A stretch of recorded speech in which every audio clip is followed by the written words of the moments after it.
ہزاروں سال پہلے بحیرہ مراد کے جنوبی علاقے میں ایک شہر تھا۔ یہ شہر صدوم کہلاتا تھا اور یہاں کے باشندے صدومی کہلاتے تھے۔ یہ پرلے درجے کے بدکار، بے ایمان اور بڑے ہی ظالم لوگ تھے۔ وہ ہر کمزور پر ظلم کرتے اور نو عمر غریب اور مسافر لڑکوں کو اپنے غلام بنا لیتے، اور ان کی ہدایت کے لیے اللہ تعالیٰ نے حضرت لوط علیہ السلام کو اپنا رسول چنا۔ حضرت لوط علیہ السلام حضرت ابراہیم علیہ السلام کے بھتیجے تھے۔ لوط علیہ السلام انہیں سیدھا رستہ سمجھانے کی کوشش کرتے، لیکن وہ لوگ آپس میں کہتے کہ کیوں نہ ان کو اور ان کے گھر والوں کو اس شہر سے نکال دیا جائے۔ اسی طرح کافی عرصہ گزر گیا۔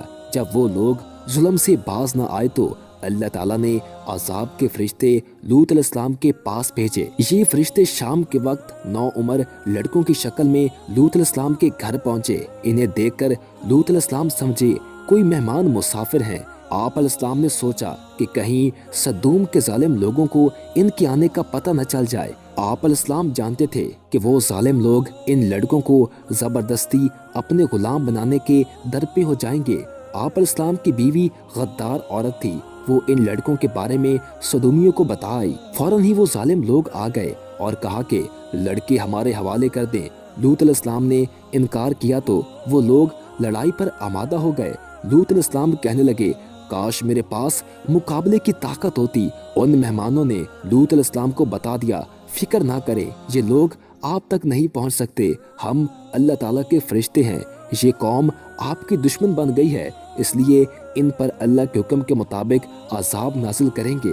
انہوں نے اللہ تعالیٰ کا حکم لوط علیہ السلام کو بتایا کہ اپنے گھر والوں کو ساتھ لیں اور راتوں رات اس شہر سے دور چلے جائیں، لیکن آپ علیہ السلام کی بیوی نہیں جائے گی۔ لوط علیہ السلام گھر کے لوگوں کو لے کر نکل آئے اور غدار بیوی کو کچھ نہ بتایا۔